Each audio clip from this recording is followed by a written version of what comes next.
ఇంతకుముందు ఆయన సీఎంగా ఉన్నప్పుడు మాట్లాడిన బయట చూసాం. మీకు స్థలాలు ఇస్తాం, అవి ఇస్తాం, ఇవి ఇస్తాం, మీకు అండగా ఉంటాం. ఇన్ని చెప్పిన ఆయన 1 సెంటీమీటర్ ప్రోగ్రెస్ అక్కడ ఎందుకు చూపించలేపారు? ముందుగా 99 టీవీ వీక్షకులకి, ప్యానల్లో ఉన్న సభ్యులకి మీకు శుభోదయం. సార్, ఇప్పుడు చంద్రబాబు నాయుడు గారు మాట్లాడిన గురించి కానీ జగన్మోహన్ రెడ్డి గారు చాలా క్లారిటీగా చెప్పారు. కానీ దానికి తగ్గట్టుగా సినీ పరిశ్రమ వారిని మరీ అప్రోచ్ కాలేదు. మధ్యలో వాళ్ళు కొంచెం ఏదో పోయారు, వచ్చేసారు, ఏదో హైప్ కావాలన్నారు. ఆయన ఇచ్చేటివన్నీ స్పెసిఫిక్ గా బాగా చెప్పారు. విశాఖపట్నాన్ని మనం చాలా పెద్దగా ఏర్పాటు చేసుకుందాం, సినీ పరిశ్రమని ఇక్కడ ఇండస్ట్రీని చేద్దామన్నారు. కానీ వారు దాన్ని అందిపుచ్చుకోలేదు అని నా అభిప్రాయము. చంద్రబాబు నాయుడు గారు సినీ పరిశ్రమ గురించి నిన్న మాట్లాడారు చిన్న బయటలో. అంటే అది ఎందుకులే, పెద్దలు కూడా చెప్పారు, సభ్యులు చాలా అన్ని ముందు చాలా టాస్క్ ఉంది, దానివల్ల చేయలేకపోతున్నాము, సినిమా ఇండస్ట్రీ పెద్ద ఇంపార్టెంట్ కాదు అని. ఇక్కడ రేవంత్ రెడ్డి గారు మాట్లాడిన మాటకు చంద్రబాబు నాయుడు గారు వ్యత్యాస పలికారు, కట్టుబడి ఉంటారు. ఎందుకంటే ఇక్కడ మనం గమనిస్తే చంద్రబాబు నాయుడు గారు, రేవంత్ రెడ్డి గారు ఒకటి కాదు, ఇద్దరు ఓటుకు నోటు కేసులో ఉన్నారు కాబట్టి ఇద్దరు ఒకటే. వారు ఏమన్నా ఇప్పుడు ఇంతకుముందు మన మహేష్ గారు చెప్పారు, ఒక వారం ముందు తెలంగాణ గవర్నమెంట్ పర్మిషన్ ఇచ్చింది, 1 డే ముందు ఏపీ గవర్నమెంట్ ఇచ్చింది అని పుష్పకి. ఎట్లా ఇస్తారు? చంద్రబాబు నాయుడు గారు అక్కడ రేవంత్ రెడ్డి గారు ఏది చేస్తే అది చేస్తారు. అప్పుడే చేస్తే బాగుండదు కాబట్టి కొంచెం నిదానంగా చేస్తారు. దాంట్లో ఆ విధంగా మన సినిమా ఇండస్ట్రీ ముందుకు పోతాం తప్ప ఇక్కడ కూడా ఒకటి గమనించాలి. ఈ సినిమా ఇండస్ట్రీలో మెగా కుటుంబానికి మన బన్నీ కుటుంబానికి కొంచెం గ్యాప్ ఉంది కాబట్టి కొంచెం దీంట్లో ఆచితూసి అడుగులు వేస్తున్నారు మన పవన్ కళ్యాణ్ గారు. దాని మీద కరెక్ట్ గా ఆయన వెంటనే స్పందించడం లేదు, దాని గురించి వెంటనే మాట్లాడడం లేదు. ఆ గ్యాప్ లేకుండా ఉంటే ఇది వేరే రకంగా ఉండేదేమో సినిమా ఇండస్ట్రీ ఇదంతా. కాబట్టి ఆ గ్యాప్ వల్ల కొంచెము ఇదంతా కొంచెం సినిమా ఇండస్ట్రీలో లుకలుకలు ఇవన్నీ జరుగుతూ ఉన్నాయి. అదేవిధంగా మనకు ఏం మాట్లాడుకున్నా కూడా కొంచెం చిరంజీవి గారు కొంచెం ఏదో దూరముగా ఉన్నట్లు కనపడతా ఉంది.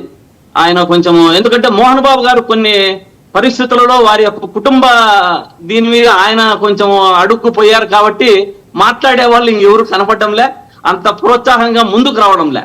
అదే కొంచెం ఇప్పుడు మోహన్ బాబు గారు బయట ఉండింటే, ఆ కుటుంబ సమస్య లేకుండా ఉంటే ఆయన వచ్చి గట్టిగా స్పందించేవారని నా అభిప్రాయం. ఎందుకంటే చిరంజీవి గారు మరి దూరం ఉంటున్నారు ఎందుకనేది అది కూడా అర్థం కావడం లేదు.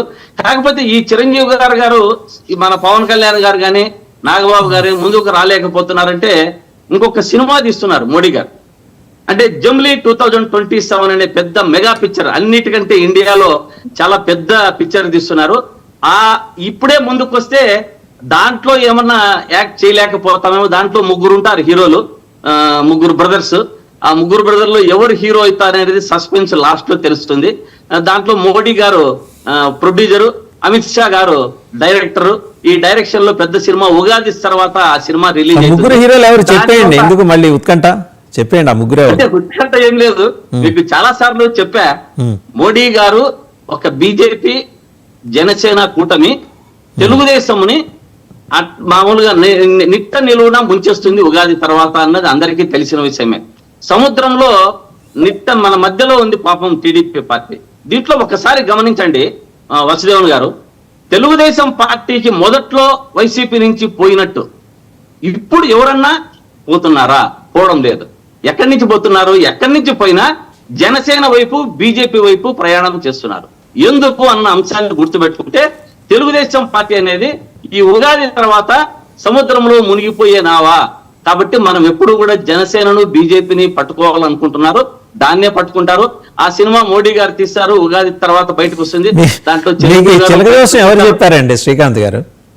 ఏమండి మీకు ఈ చిలక జోస్యం ఎవరు చెప్తున్నారు? ఉగాది తర్వాత చిలక జోస్యం కాదు సార్, ఉండేది చెప్తున్నా. ఇప్పుడు ఉన్నది ఉన్నట్టుగా మాట్లాడేదానికే ఈ డిబేట్లు, జరగబోయేదాన్ని ఊహించే దాని గురించే మనం మాట్లాడుకునేది. ఏమి జరుగుతుంది అనే అంశాలను మనం చెప్తున్నాం. ఇది చిలక జోస్యం కాదు, జరగబోయే జోస్యమే, జరిగేదే ఇది అన్నది ప్రజలంతా కూడా అందరికీ తెలుసు. కాకపోతే తెలుగుదేశం సభ్యులు కానీ మన మహేష్ గారు ఆనందపడుతున్నారు, నవ్వుతానే ఉన్నారు చూస్తున్నా. బీజేపీ కిరణ్ గారు కూడా బానే అంటే సంతోషంగా ఉన్నారు. కొంచెం వీళ్ళు తెలుగుదేశం పార్టీ ఒకరు, ఎందుకంటే ఉన్నది ఉన్నట్టుగా కాబట్టి బీజేపీ పార్టీకి అందరికంటే బాగా జనసేనకు నేనే తెలుసు అనుకుంటున్నా. విషయాలు. ఎందుకంటే ఏదో ఒక సంకేతాలు వస్తూనే ఉంటాయి రైట్ అండి. పార్టీ గురించి. మళ్ళీ మీ దగ్గరికి వస్తా ఒకసారి రవికిరణ్ గారి దగ్గరికి. అందరికంటే బాగా నేనే రైట్, వస్తాను మీ దగ్గరికి వస్తా. కొంచెం కంప్లీట్ చేయండి వాసుదేవన్ గారు, కంప్లీట్. ఇంకొక మాట కూడా అడిగారు మీరు. ఉమ్. ఏదైనా ఆయన సినిమా ఫస్ట్ చెప్తారు. తెలుగుదేశం పార్టీకి చాలా అభినందనలు తెలపాలి. కోట్లు మనము వాళ్ళు జనసేన వైపు మన సభ్యత్వం చేరుతున్నారు అని. వాళ్ళు చూస్తే పాపం కోట్లను కార్యకర్తలను సభ్యత్వం చేసుకుంటున్నారు, వీళ్ళు చూస్తే నాయకులను చేసుకుని ఎంజాయ్ చేసుకుంటూ వీళ్ళ పని వీళ్ళు చేసుకుంటున్నారు. Right. కానీ మళ్ళీ చంద్రబాబు నాయుడు గారు దాంట్లోనే నిమగ్నం అయ్యాయి పాపం. అది రైట్, మళ్ళీ మీ దగ్గర వస్తా ఒకసారి రవికిరణ్ గారి దగ్గర. రవికిరణ్ గారు, మొత్తానికి ఏంటంటే జనసేనలో చేరికలు, టీడీపీలో, జనసేనలో, బీజేపీలో మీరు ఆడారి ఆనంద్ గారిని వైజాగ్లో తీసుకున్నారా? వైజాగ్ డైరీ ఆయన్ని తీసుకున్నారు. టీడీపీ అగ్గి మీద గుగ్గిలం అయిపోతుంది. ఓ పక్క జనసేనలోకి రకరకాల నాయకులు, వైసీపీ నాయకులు రావటం కూడా, ఎవరి మీద అయితే పోరాటం చేశారో వాళ్ళందరూ రావటం కూడా జనసేన నాయకత్వానికి ఇష్టం లేకపోయినా మరి వచ్చేస్తున్నారని చెప్తే క్యాడర్స్, సెకండ్ రంగ్ లీడర్స్ వీళ్ళు ఫీల్ అవుతున్నారు. ఏంటి మీ రెండు పార్టీలు స్ట్రాటజీ? మీ వరకు చెప్పండి, జనసేన ఎలాగో మహేష్ చెప్తారు.